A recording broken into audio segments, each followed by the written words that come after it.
Welcome to today's Zoom meeting. My name is Deva Green, and I'd like to facilitate a discussion about Uranus and its planetary nodes.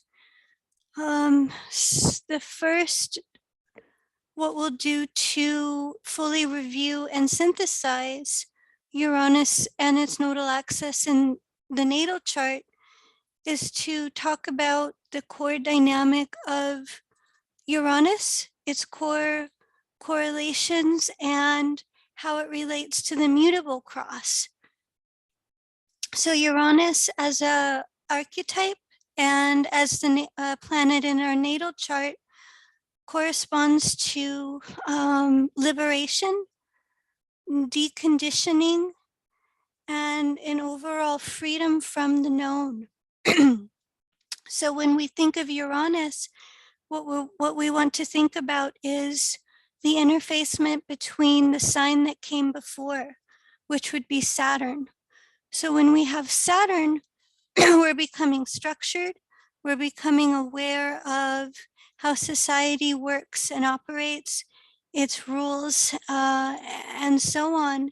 And then we reach Uranus, and we're interfacing from what can be called liberation from the known, deconditioning from Saturn, and everything that's become outdated and crystallized. Can we go to the next slide, please? Thank you. So when we talk about liberation and deconditioning, I feel that it's helpful to emphasize the connection again to Saturn, because what essentially we're doing when we reach the Uranus Aquarius 11th house archetype is that we're throwing off, or we're deconditioning what's become structured or what's become crystallized relative to Saturn. So we're again going into freedom from the known, we're individuating from the mainstream, we're altering, or we're transforming our conditioning. We're breaking out of it, and we're able to then restructure ourselves relative to Saturn in a way that facilitates a progressive individuation and a changing of what's become stagnant. It also correlates to long-term memory. Long-term memory is memory that's stored in our unconscious. So it can also be called our individuated unconscious. And long-term memory can connect to not just this lifetime, but from lifetimes to come. So when we think of Uranus, and when we think of those two correlations of liberation, deconditioning, and also freedom from the known, think of Saturn, think of the structuring that's come before, and Uranus's impact or function in that context, and how it gives us access to our long-term memory from this and other lifetimes. Next slide, please. So when we talk about Uranus and its nodal axis, then collectively speaking, we are all going to have the nodal axis of Uranus in Sagittarius and the north node being in Gemini. To back up a little bit in terms of the structure of this and how hopefully together we'll advance Aquarius and our understanding of these astrological principles. The planetary nodes symbolize a past, like a past chapter in a book, and the north node will then be the evolving future, or where we're being pulled to relative to the natal chart, or relative to the natal planets. So the natural trinity of past, present, future is also seen in the planetary nodes as well. I know for myself that discovering this new addition, it's something that I've recently come to work with, and thinking of it no different than the planetary nodes of the moon. Just as the moon have a north and south node, so too does every planet. And it's going to operate in just the same way, past, present, future, essentially as chapters unraveling itself in a book. and that the natal planet serves as a bridge from that transition from past to future, just as the moon and the nodal axis is.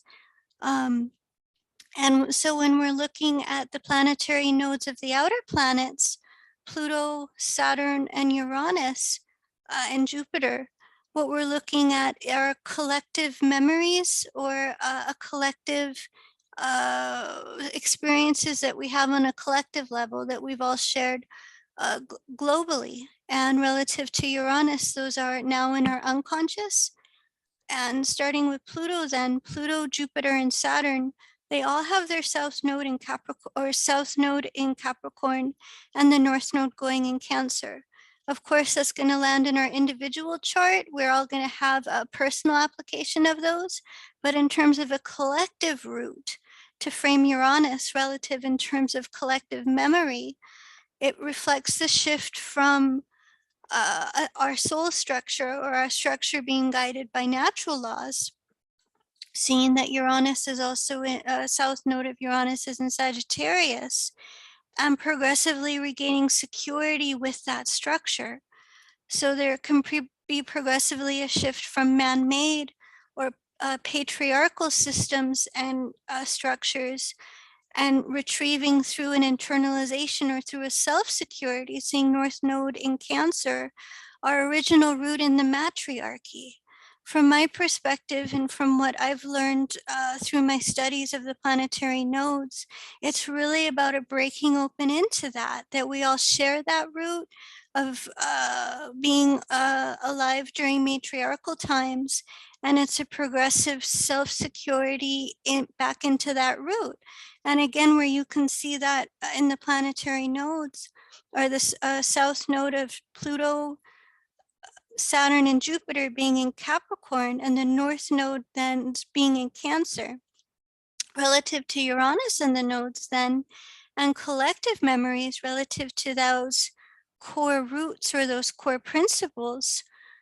Collective memories then will be ones of, with south node being in Sag, inherently nomadic, because again, this symbolizes how we were structured prior to the shift to patriarchal times, when our structure was guided by natural laws. And during those times, we were inherently nomadic.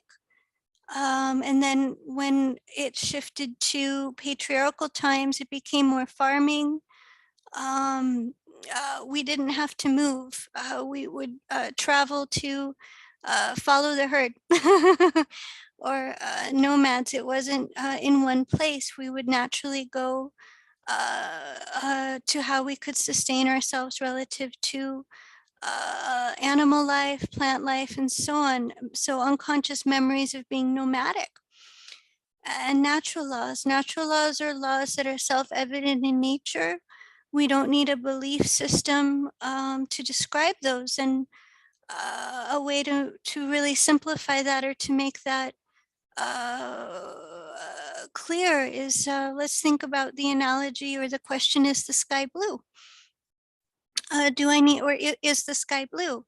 Do I inherently need a belief to know that? No, I don't. I simply know that it's so.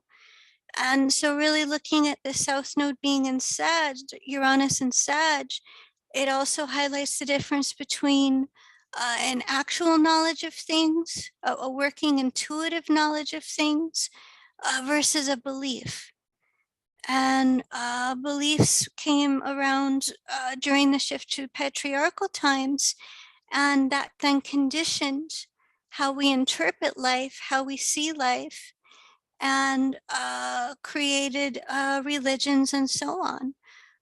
So from my perspective, or my lens, with the South Node in Sag, or collectively speaking, the South Node of Uranus being in Sagittarius, is that we all have memories of being connected to matriarchal times, where intuitively connected to the more natural laws that were unconditioned or unfiltered by man-made belief, emphasized actual knowledge.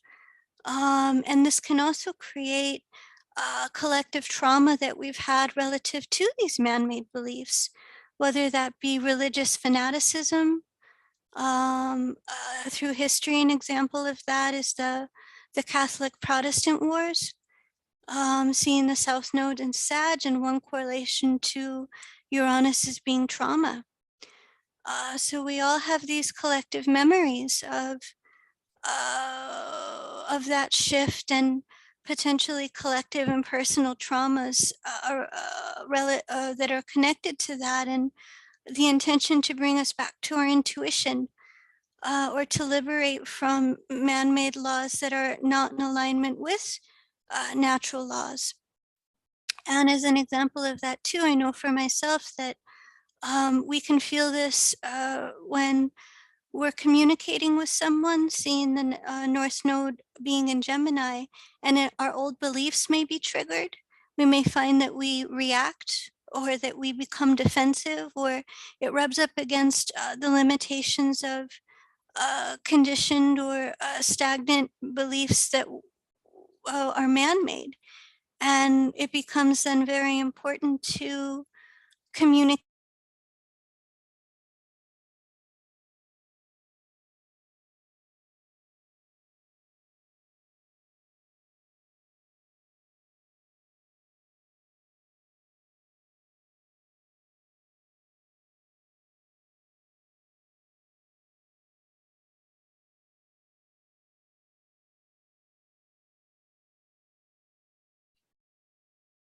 Sorry for the technical glitch. Just before we cut out, we were talking about the North Node of Uranus being in Gemini, and how we're shifting into communications that help us shift from our more man-made beliefs or stagnant beliefs, and reaching out to more alternative information, more alternative facts, stepping outside our subjective filter, and communicating from fact versus opinion, and being able to navigate any difficult spaces of reaction from communicating from that space. And a theme is unity and diversity, guided under natural law, that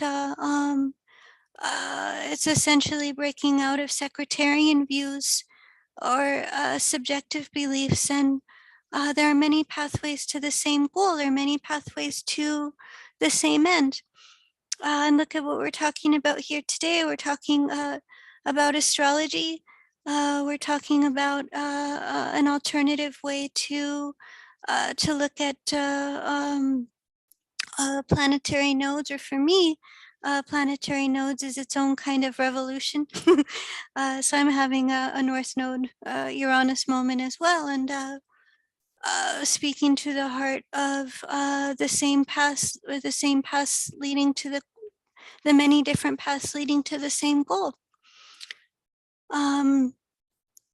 So with that too, looking at the North Node in Gemini, in terms of Uranus, that many may find that to bring about information that's alternative or that departs from the mainstream in general, that holding the view that it's not always accepted at first. There are many examples of holding out unique or quote unquote revolutionary ideas, and over time, if they're true, and if they're connected to natural laws, that over time they're integrated into society. So taking the long-term view, and the Uranian message of standing as a group of one if need be. So moving into that, then I have some examples of those who, well, we'll talk about the Mutable Cross, and how that also connects to Uranus and its planetary nodes. The signs of Sagittarius and Gemini are connected to the Mutable Cross. And the first sign in the Mutable Grand Cross is Virgo. And that's from my perspective, that emphasizes self-impeccability, that Virgo, the sign of refinement, the sign of self-adjustment, self-improvement, and so on, that it's essentially becoming self-impeccable by purging or by releasing false belief or delusive truth and delusive belief, and aligning with our personal truth in such a way that um, uh, we become self-impeccable. That's the goal. And two, seeing the environment, that there's so much, we're bombarded with information in general, seeing the connection to Gemini and co-ruled by Mercury, Virgo and Gemini, it can give us a sound discrimination around which information is based on fact and which information is based on opinion. And that also becoming a means to self-improve and self-adjust and become impeccable in terms of what we then communicate. And seeing that the next sign in the Mutable Cross is Sagittarius, it be the foundation or building to the sign of Sagittarius, only bringing in information that reflects natural laws or that helps us expand out of our subjective beliefs, being in tune with our personal truth, being able to discern delusive belief from natural law, and in that way align with our intuition. And the next sign then is Pisces, and that in the Mutable Cross is Pisces, and that can also correlate to a release of illusions and delusions, a connection to spirituality and to God Goddess, and bringing to culmination false beliefs that are based upon either being superior or inferior. That connects to Virgo, and seeing the sextile from Sagittarius to Libra, integrating or being able to interpret our relationship with the environment as one of really being interrelated, being inherently equal, being in tune with nature, and seeing an interdependence rather than superior and inferior. And in that way, culminating or releasing false beliefs around nature, around the superiority or inferiority of any uh, creature or animal or a plant life, and being able to realign with the natural truth of the sextile to Sag, the the interdependence and the equality that's reflected in nature. So bringing about our natural balance, or bringing about our natural relationship to nature, that under matriarchal times, that intuitively speaking, we were aligned with natural principles that facilitated that connection, or that reinforced that connection. And from my vantage point, it can be very easy to be spun around on your head, or to feel that somehow up is down, down is up. And seeing the Grand Mutable Cross, it's all about sorting that back out and reconnecting to natural law versus false belief, and retuning to our natural connection to nature. And in that way, culminating a process of disillusionment, also connected to Pisces, culminating through a direct connection to God Goddess that can come through nature, as an example of how natural symbols have either been misinterpreted or turned around on their head. From my perspective, the example of the daemon archetype, which is also symbolized by the Sagittarius sign, under natural laws, or there's an archetype called the daemon archetype, which is naturally in tune with nature, plant and animal life in such a way that it becomes a messenger of those things, or it becomes essentially fused with nature in that way and becomes a messenger, seeing the sign of Gemini in the Mutable Cross, and how that then became distorted or turned around on its head during patriarchal times. The daemon became the demon, and the symbol of the centaur. From what I remember, from my vantage point, that the centaur really symbolized fusion with nature. And then it got misinterpreted relative to the shift to man-made beliefs and to being a half human, half beast. And from my perspective, we have all encountered this when we go through information, when we are kind of sorting out what's true, what's not. And it's like we're readjusting, or we're reconnecting to the natural meaning of symbols in that way as well. And so that can also be reflected in the mutable crosses, what information to take in, what reflects natural laws, what's based on belief, or what's based on opinion versus fact. And in that way, bringing to closure either delusions or confusions that we've had about what's real and what's not.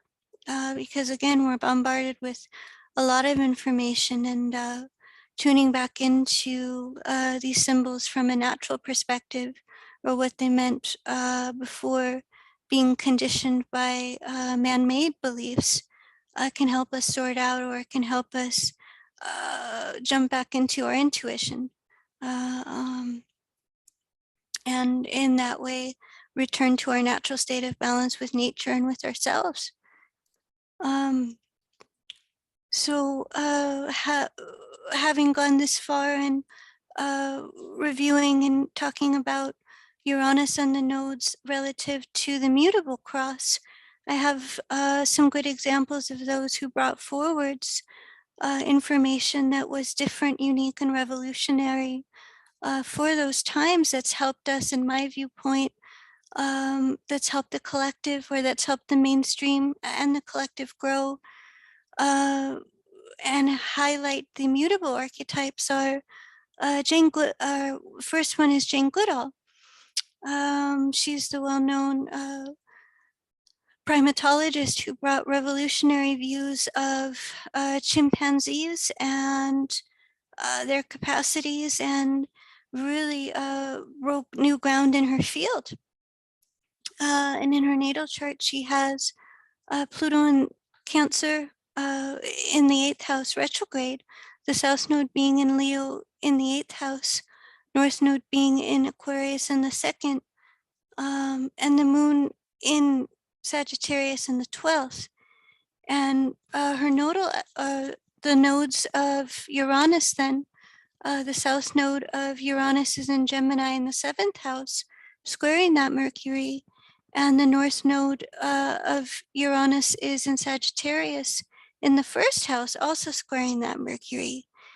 So looking at that in terms of her inherent capacity to communicate, seeing the Mercury in the 3rd house, the interconnection of human and nature, seeing also that she has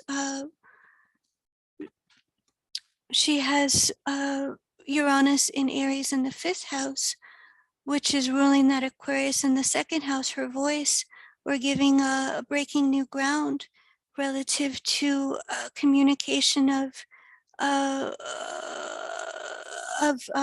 new information, that chimpanzees were able to use tools. That was the first time that had been documented with her work. The Neptune being in Libra and the 10th house being the equality, or the interrelationship of humans and nature and animals and so on. She often says that she felt most at home when she was alone in nature, because it allowed her to reconnect to her emotional body as well. seeing the moon in Sagittarius in the 12th. And she gives beautiful examples of how animals, from her point of view, expressed emotion as well. She gives an example of a chimpanzee who wouldn't let go of the body of a little one that had died and carried around that body for over a week till she was ready to let go. And those two things, from my vantage point, helping all of us uh, think about our connection to nature, animals, and so on in a very different way, in a way that highlighted our unity, how just like us, so to speak, um, that we're all a part of the same whole, seeing the Mercury and Pisces in the third, and the square from the nodes of Uranus to that Mercury, how at first she wasn't accepted, that many people criticized her work as anthropomorphizing, giving them human characteristics. And it wasn't, she was able to then bring her work in a more objective, or speaking from what she was observing, seeing the North Node being in Aquarius in the second, and the North Node of Uranus being Gemini in the seventh. So it almost gave it no way to be misinterpreted, or for the beliefs that had been accepted in the mainstream to discredit, or to counteract what she was just seeing through observation. So the power of of her work coming from just what she was observing in nature and communicating from that, and in that way dismantling any kind of argument, or over the long haul, it was accepted through that line of communication. And seeing the square there too, that the more that she did that, or the more that she was able to see in the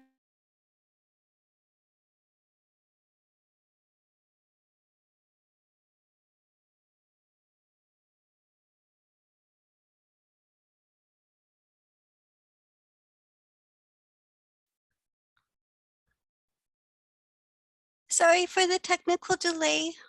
We were talking about Jane Goodall and the North Node being in Aquarius in the second, conjunct Saturn, and how it was through being able to communicate these uh, groundbreaking observations that she had about the chimpanzees, in a way that was observation and correlation that was objective fact, which helps through the long run it become integrated in the mainstream.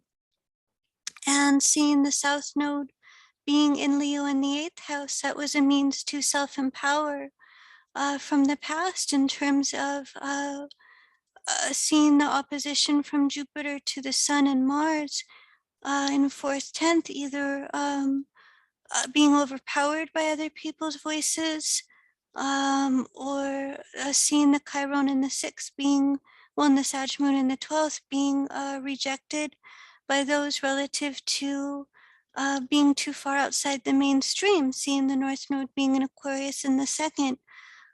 So by communicating in ways that was that was able to highlight her documentations as what she was observing as observations, it helped her to self-empower, to refine her voice, and to reconnect to her personal truths. One of my favorite quotes by her is, "Where someone has no voice, there I shall go singing."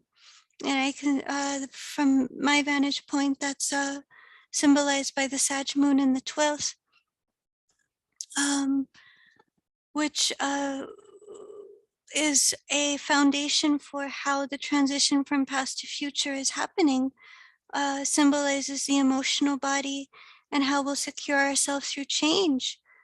So being able to fully immerse herself in the natural world with no filters, no boundaries, 12th house, and to offer herself to those who had no voice, became the means for her to then communicate natural truths that were at that point in time, far outside the norm and not accepted.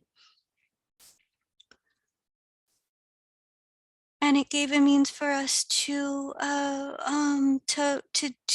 seeing the South Node in the 8th house and also the Pluto in the 8th house, to emotionally deepen through that connection and to break through limitations of the past that she had, whether it was through situations of uh, people who, or from outer attachments, seeing the Pluto and Cancer in the 8th house. So it opened up the emotional waters for her to communicate in the ways that she did. And from my vantage point, she was able to impart messages that will be helpful for a long time to come. So the theme of a messenger. And by holding out the work, that it was ultimately accepted long term. And there are those today who are very devoted to her work and to her research and to conservation of nature, and have fought very much against inhumane treatment for chimpanzees and other animals. So it's the seed. Uranus can be a collective seed that keeps growing through new information, North Node in Gemini. And the next example, who I also feel is a messenger and was able to impart brilliant and very unique and radical information for his time, is Charles Darwin, through his observations, and it cues into the same theme of observation and correlation, North Node being in Gemini, to try to minimize the resistance or rubbing up against accepted beliefs of the time. In his natal chart, he has Pluto in Gemini or Pluto in the 3rd house in Pisces, and he has the South Node in Taurus in the 5th, North Node in Scorpio in the 11th, conjunct Gemini, and just like Jane Goodall, the South Node of Gemini is in Gemini in the 7th house, and the North Node is in Sagittarius in the 1st house. So looking at that, and it squares his natal Pluto, which is at Pisces in the 3rd house. So it's tuning into the same theme of communicating information to others in the 7th house that's different or revolutionary, or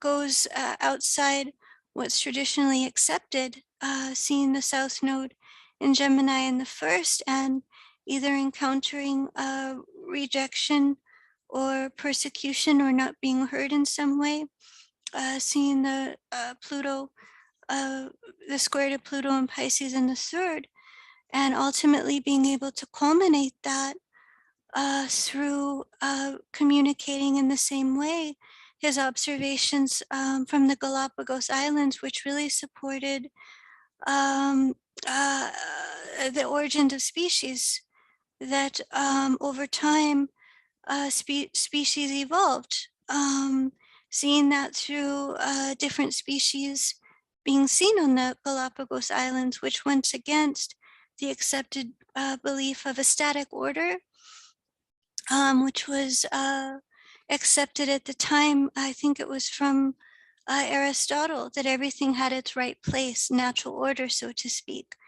And seeing the North Node being in Scorpio conjunct Uranus, that through distancing, it was just through observation that he was able to see the metamorphosis and the evolution of species, and being able to document that in a way that helped the mainstream and the collective grow outside of those accepted beliefs of the time, seeing the South Node being in Sag in the 1st house.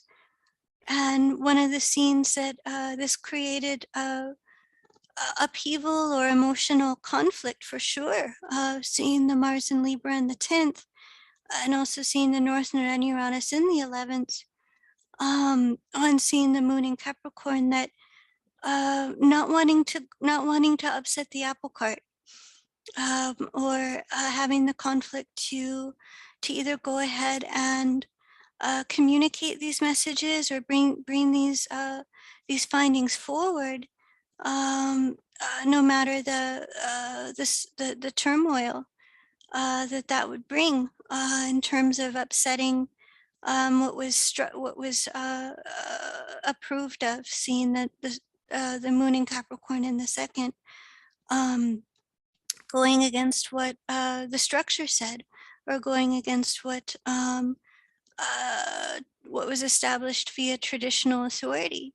I remember one movie in the scene Creation, which for me really unpicks the emotional conflict that I think any of it that we can all relate to in our own way. And um, uh, he brings his findings. He's been writing his findings in his book, The Origin of Species. And he goes back to his wife and he says, now, should I go ahead and bind the book and send it to the publisher, or should I burn it? Because if I put this forward, it's going to impact you as well. That is going to bring some change and some challenges. So what would you like to do? And the wife goes ahead and she binds it up and she sends it to the publisher and says, okay, we need to get these findings out, come what may. So that can be a conflict too, seen in the mutable chart and seen in the nodes of Uranus, is that the messages or the information that can come through will naturally create either a challenge or a conflict with what's integrated in the system, or again, what's accepted as truth. And a quote by Einstein, which for me really helps kind of work through the challenge, or to see it in a more objective and Uranian way, is whenever brilliance meets mediocre mind, expect violent opposition. So it's not that he had a need to challenge, or that he was bringing out his findings to rub up against anybody. He naturally didn't want to upset the apple cart, but for his growth relative to the North Node being in Scorpio in the 11th, and the Uranus in the conjunct Uranus in the 11th, bringing forward unique ideas in such a way that would help himself and also help the collective, seeing he was in the third stage individuated. And so is Jane Goodall, that's the intention of that evolutionary stage. And the third stage individuated is to impart radical information or unique information in such a way that over time it helps the consensus evolve. So it was like a hurdle, or a propelling force to help him personally grow as well, to overcome those need to perhaps compromise, or to fear going against what's accepted, to be kind of locked into a fear of not upsetting the apple cart. So there he was, receiving these messages, or being able to, being given these observations, so to speak. And he also shares how it helped him culminate, seeing the Pluto in Pisces and Jupiter and Mercury, his own false beliefs, that he was becoming more in tune with how things work naturally, the natural structure of things, versus what he was taught, or versus what he formerly thought was true. Seeing the South Node being in Sag, South Node of Uranus and being in Sag in the first, and North Node being in Gemini in the 7th as well. So by putting that in a book, North Node of Uranus being in Gemini in the 7th, and then bringing that out to the collective, that was a way to work through his own personal limitations, and to grow through being that messenger, through putting it out there, and coming what may, so to speak. So, and it's that also, in my vantage point, similar to Jane Goodall, is information that's benefited the collective, and has created seed thoughts and has proved the test of time. So looking at the Uranus nodes in Sag and Gemini for us all, going back to that quote of Einstein that holding it out there, or the Uranian message of standing as a group of one if need be, and over time, it being accepted, if it's meant to help the collective, then it would be accepted over long term. And seeing the Mutable Cross too, how that's a way to purge our false beliefs, to realign with natural law, and to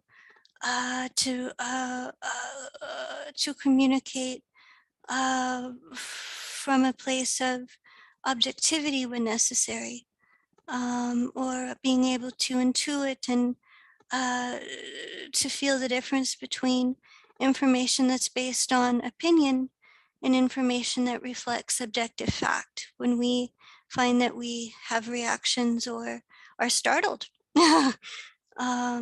And can also help us tune into information where via the Sag, we feel intuitively pulled to it, or we feel a connection to it, and we can then bring in the necessary information to help us reconnect, or to help us reopen up to that, and to purge either similar situations of um,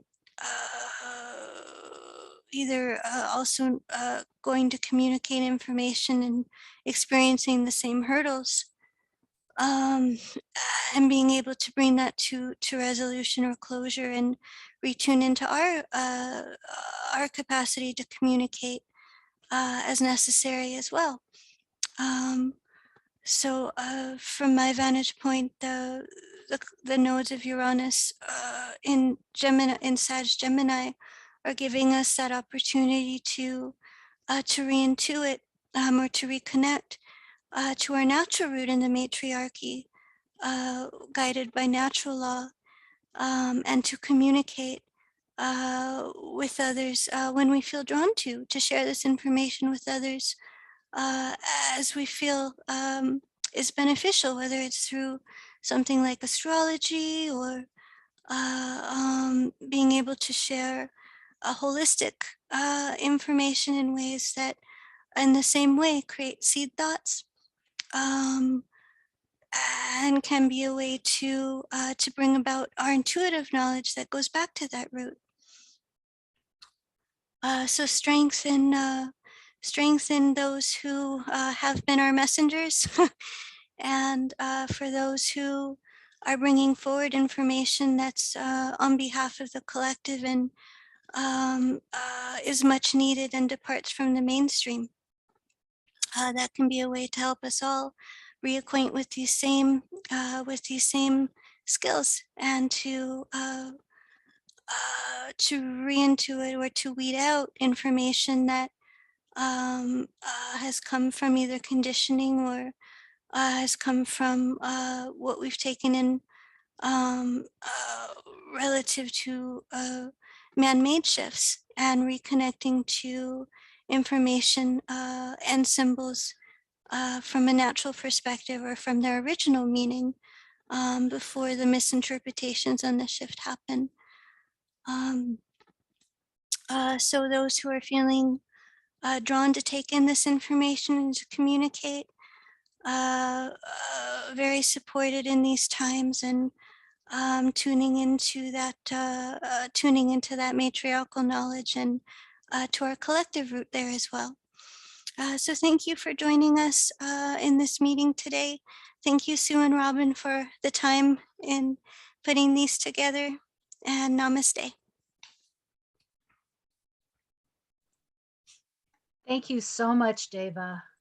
You always give us so much to think about and to ponder. And I love that Darwin's north node of Uranus in his 7th house, and it was his wife that sent the the publication off, bound it up and send it off. That was my favorite part. Yeah, when it's literal like that. Yeah. It's great. Thank you so much. I always enjoy, and I know everybody enjoys listening to what you have to say, because you have such a way of expressing what, you know, what the topic is. Oh, well, thanks so much. I really appreciate that. It's really nice being able to have this time and space. Okay, well, we look forward to the next one. All right. Have a good day. Thank you. Thank Thank you. you, Deva.